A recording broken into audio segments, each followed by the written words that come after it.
So another collage tip will be if you want to use text or brush strokes to place your photo inside of that, or use those as a selection to kind of cut through your photo. What I've done here is I've laid out a couple of different font styles that I want to try out to see what I like. So now I'm just going to move this around to where I want it on the photo to kind of cut through. You can lower the opacity if that makes it a bit easier, just to kind of see where things are. So I think that looks pretty decent right there. So I'm just going to make a copy of the photo. So for simplicity purposes, I'm going to turn off the yellow text and just focus on the black text. And I'm going to turn off one of the photo layers here. So this technique works like this. You move the photo layer on top of the text layer. You hover between the two layers here. You press and hold the Alt key down, and then you'll see the bent arrow and the square, and then you just click. And then you can see that that clips the text to the photograph. To demo this so you can see what's going on a little better, I'm going to turn this photo off right here. If I'm unhappy with the placement of where the photo is in the text, I can just stay on the photo layer and then move the photo around, and you can see that moves the photo around inside of the text. And then if you want to move the actual text cutout around, we have to link these two layers together. So I'm going to hold down Shift and select both of those. Go to the link button here, and now they're linked together. And then I can now move that around to wherever it is that I want it on the photo. If at some point I want to continue to move the photo around inside the text, I just have to go down, make sure these are both selected, go down here and click the link button and unlink them. Make sure that only one of them is selected, and then I can go and then continue to move that around inside. What I might do to keep myself organized is make a bin here and say day trip text 1. Let's link those together again and then throw them inside the group. I can turn the group off. Now I can turn my yellow one back on again. I'm just going to lower this below. Photo on top here. Press and hold Alt so you see the icon there, and then click.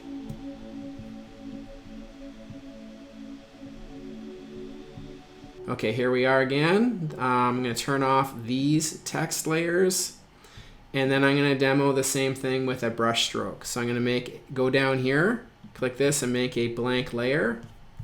Go to your brush tool here. You can go and check out different brush options inside the brush library and try different ones here. I've got one selected that I thought worked well. Doesn't really matter what color you put this on. And then I'm going to go and I'm going to make a stroke.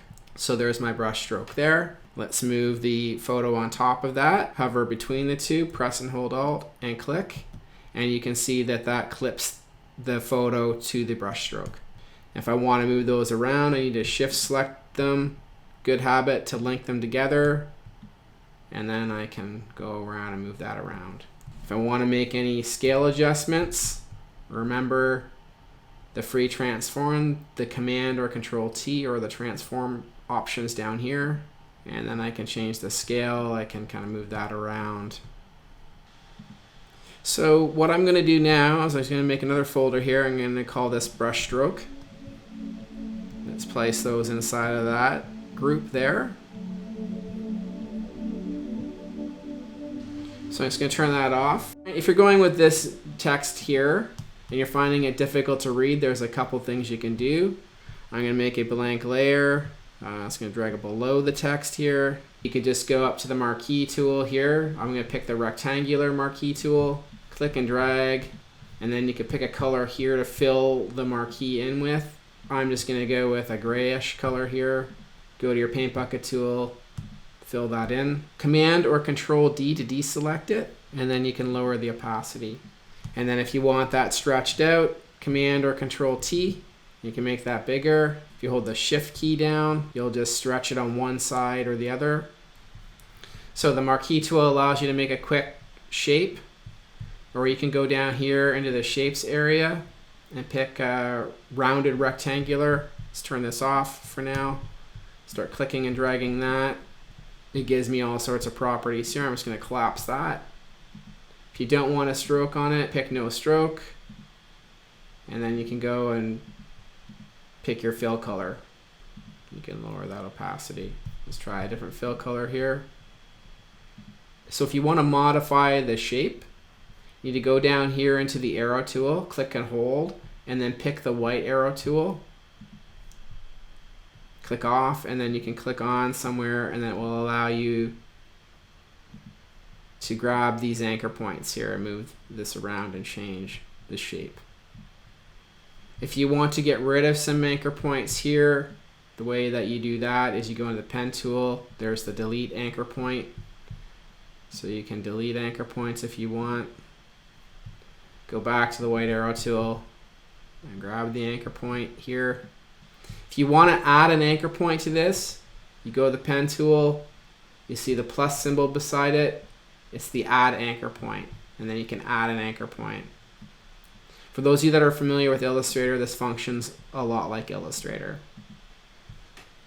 So there you have it. That's how you can add photo to a text or to a brush stroke, or create some kind of quick shapes to allow you to see things a little bit better and create transparencies. So these tools will hopefully extend what you can do when you're making your collages inside of Photoshop or some other photo editing program.